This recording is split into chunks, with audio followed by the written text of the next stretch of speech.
Good morning সবাই। তো বৃষ্টি দিছে, এখন আমি বাড়িছি ঘরের থেকে রাস্তার দিকে। বাপরে এরকম বৃষ্টি দিছে কইলাম না, আমি ঘুমাইতে পারতাছিলাম না, চোখে যে ডর লাগতাছিল, যেই জুড়ে বৃষ্টি হাওয়া পুরা একদম। আমি অল্প ভিডিও ভিডিও করতে যেতেছি, আমি খিড়কি খুললা, আমি ভাবছিলাম অল্প ভিডিও করুম দেখাও। আমি খিড়কি খুললাম, মোবাইল বার করতে হাওয়ার লাগা ঠেললা আমার ভিতরে আবার ফালাই দেয়। এরকম বৃষ্টি ঘরের ভিতর পর্যন্ত আই গেছে আমি পুরা। এখন বাইরে রাস্তার দিকে যাইতে আসি, কি কি হয়েছে না হয়েছে সব দেখাইতে লাগবো না।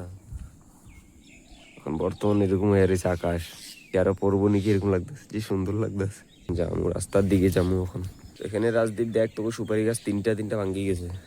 ওই যে এখানে একটা, ওইখানে ওই যে আর দুইটা তিনটা।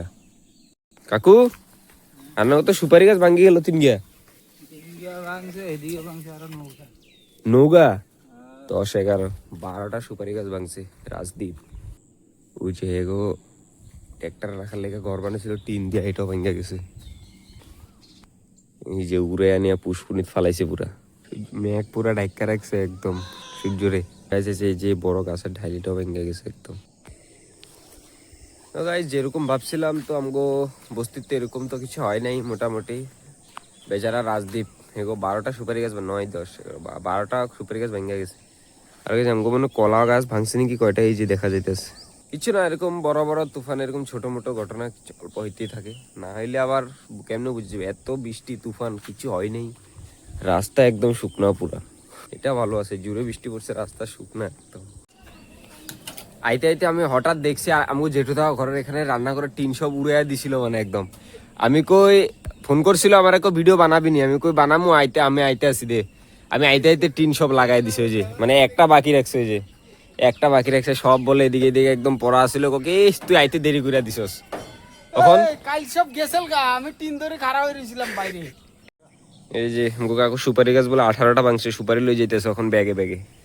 নারকেল গাছ বলে 13টা ভাঙছে। তো গাইজ বস্তিতে মাত্র বাড়িলাম, ঘুরলাম, তো আমাকে বস্তিতে এরকম কিছু হয় নাই, তো যার অল্প টুকটাক হয়েছে। তো এখানে খালি একজনের অল্প এচালা মতন টিন দিয়া বানাইছিল, একটা ঘর ভাঙছে।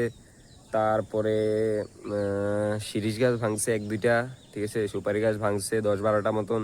তারপর আরেকজনের ঘরে গেছিলাম, রান্নাঘরের চাল উড়াই লয়ে গেছিল ওইদিকে। তখন সব তো দেখানি হইলো, যেটা হোক আমগো ঘরের চারপাশে আমি ওখানে দেখাই নিয়েছি, বা আমগো ঘরে কি হয়েছে না হয়েছে আমিও দেখতে লাগবো না। এই যে ভাঙ্গা কি অবস্থা করছে, একদম পুরা ঘরটারা ভাঙ্গা দিছে। তো গাইজ এটা হচ্ছে আমগো ঘরের ভিউ, যাইতেছি এখন ঘরের দিকে। এখানে গরু বার করে রাখছে। তো আমগো সামনের দিকে তো এত কিছু হয় নাই, তো খালি খেজুর গাছের কয়টা পাতা পড়ছে, ওই যে এখানে সাইড করে রাখছে মা। খালি খেজুর গাছের ইয়েগুলা পড়ছে অল্প, এগুলাই পড়ছে খালি। আর বাকি কি জানি কি পড়ছে না পড়ছে। এখানে বন্ধন মুখ দিতে আছে, আমিও মুখ দিই নাই, এখনো মুখ দিতে লাগবো।